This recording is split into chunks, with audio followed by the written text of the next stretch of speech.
Samurai Showdown is one of my all-time favorite arcade games. I remember the first time seeing it in, not an actual arcade, but an Asian market, actually, that was right down the street from me at the time. They had two MVS cabinets on one side of the entrance, and then on the other side, they had a couple other arcade machines, some little quarter machines and whatnot. Used to go there, get some snacks, play some games, go down the street to a 39-cent hamburger stand, then walk even further and go to the mall, go to the other arcade that was over there, go watch a dollar movie at the theater. Good times back in the 90s, right? So Samurai Showdown, the first one, it came out in 1993. So a couple years after Street Fighter 2. Street Fighter 2 was all the rage. And I thoroughly enjoyed Street Fighter 2. It was a huge game at the time. But around this time, yeah, it was like, what else do we got, man? What else can we play for those of us who really enjoyed fighting games? And Samurai Showdown just caught my eye, and I was hooked with it. And like many other arcade games at that time, it was always like, man, are we going to get a home port, right? And I've been talking a lot about this, kind of stuff lately with fighting games. And Samurai Showdown was no different. There was a ton of home ports. Obviously, it went to the AES as well, but how many of us could afford a Neo Geo AES at the time? They were damn expensive in the 90s, right? So that was kind of out of the question for me. I don't even remember ever seeing Neo Geos in the store anyway. But that left me with what I owned at the time. I had a Super Nintendo, I had a Game Boy, and I had a Game Gear. Now, I didn't have a Genesis until quite a bit later, but going back, I remember playing most of these ports and owning them other than the Genesis one, because I did not have a Genesis at the time, but I played it at friends' houses and whatnot. Samurai Showdown was one that I jumped into playing on the Genesis here and there throughout the years. But I wanted to compare Nintendo versus Sega, always a controversial thing.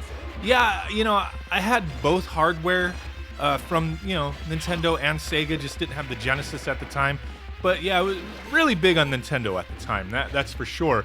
But trying to set aside any kind of bias, because I remember playing the Game Boy and the Game Gear version around the same time, I wanted to go back and look, who had the better home version, who had the better portable version. So let's start off looking at the Super Nintendo edition. Now, I remember this was the first one that I had. I mean, I did get the Game Boy and the Game Gear ones later, a little bit later. All these ports came out in 1994.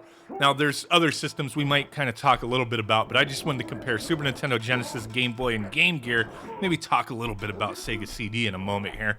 But with the Super Nintendo version, if you were to compare it to the Genesis one, both of them have their pros and cons. Neither of them are perfect ports.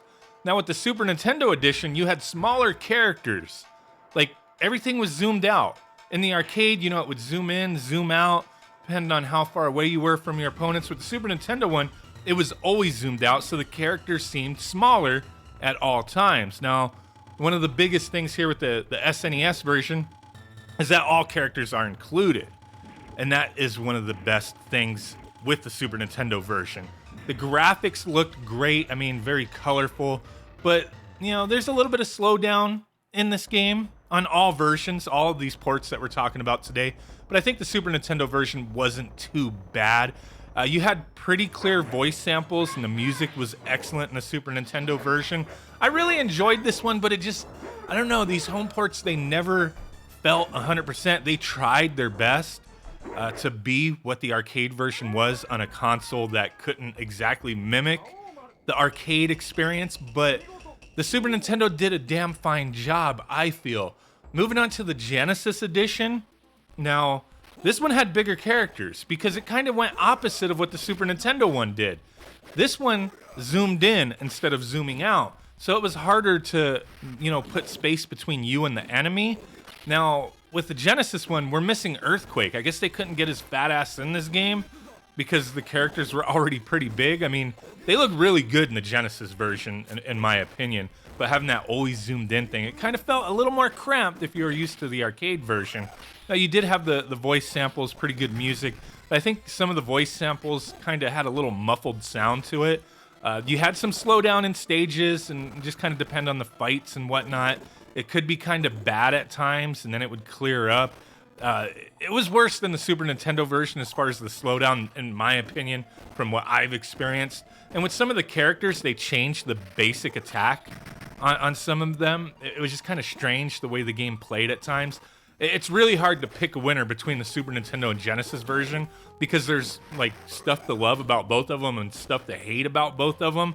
And with this one, I mean, I really want to like say the Super Nintendo version would be my winner, but I do really like the Genesis version as well.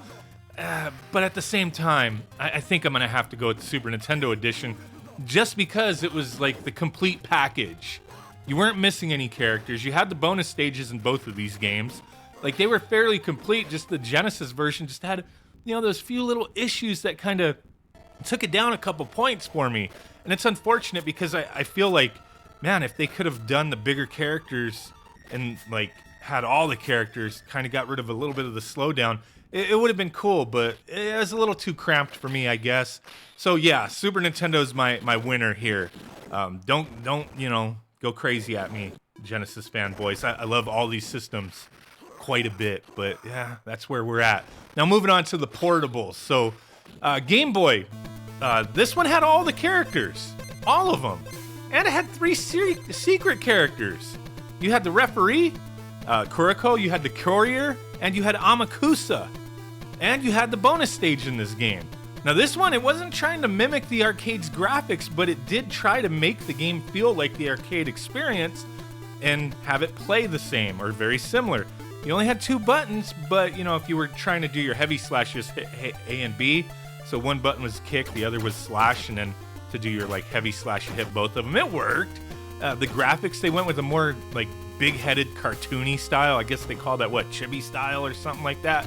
I really like the Game Boy one. I mean, the portable versions by no means are like replacements for the game. Like, I would still rather play like the Super Nintendo version than the portables. But the Game Boy one held its own, in my opinion. It was a very cool game with all the extras. It had more secret characters than any of the other ports. It's pretty cool stuff. Now with the Game Gear one, I remember playing this one all the time as well. I actually played the Game Gear version more than I did the Game Boy back then, just because, fascinated by the backlit screen or whatever, being colored and whatnot. But with the Game Gear one, we were missing 3 characters, Earthquake, Wanfu, and Tam Tam. It was colorful, but the character detail, it just wasn't great. They kind of like, everything kind of like, I don't know, the pixels just kind of melted into each other. It just looked like a big mess with some of the characters. I mean, you could make them out. Don't get me, wrong. Don't get it twisted. You could make them out. You could see who they were supposed to be, but they did not look great, in my opinion.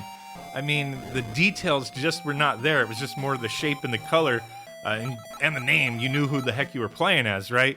Now, you did get Amakusa as a secret character. These were like both the Game Boy and the Game Gear edition. There's like a little code that you put in. I believe in the Game Gear edition, when the logo, the Takara logo comes up, you hit right several times. And then the Game Boy version, I think you hit like select 4 times on the 3rd screen when the intro sequence is playing, and then you get access to the secret characters. So that's kind of cool, pretty easy stuff on the portables there. But yeah, the Game Gear one, it's like I don't want to just sound like, oh, this is a big Nintendo fanboy here, because I love my Game Gear. I got Game Gear videos planned for the future. I love the Game Gear. There were so many awesome games to play on it, and I did enjoy Samurai Showdown, but I just have to give the edge to the Game Boy version. Like, it was ambitious, it was good, it didn't like take itself too serious, but it still stayed true to the arcade experience, just in its own style, and I really dug it. I mean, it was a cool game. Very sweet stuff. So, yeah, there you go. I mean, I didn't want to go out and, talk about other systems, because there were other ports available. I believe the 3DO, never had a 3DO, did come out for the Sega CD, and that port is probably, like, if you had a Genesis or a Super Nintendo, and you really love Samurai Showdown, and you by chance had a Sega CD, yeah, definitely, Samurai Showdown was probably the one to get for the Sega CD. If you could bear the disc reading access screens or whatever, wasn't too bad. It wasn't too bad, but you did have a lot more loading with the Sega CD version. But it was closer to the arcade version. Still had its problems. I don't think the sound was as great as I'd hoped with the Sega CD edition, but it was still a nice option. But I just wanted to go at the main Nintendo, Sega consoles, and then the portables here. So for me, Nintendo wins it, but all the ports here have their own place, and they They all have their pros and cons. Very enjoyable games. I play them every once in a while on these systems. Nowadays, we have, you know, more options to play these games however we want. And I always default to the Neo Geo experience over any of these. You know, I love going back to the retro games, but some of them kind of, you know, I'll play them and be like, yeah, I'd rather be playing a better version of this. So there you go. Just love talking about this stuff from, you know, viewpoints of the way these games were. What would have been the best option back in the day type of thing. No matter what system you had, you know, you should have been having fun. No console wars nonsense here. I think we're over that. Not really. People be fighting about stuff all the time, but I don't really give a shit. Appreciate you guys. Catch all y'all next time. Bye.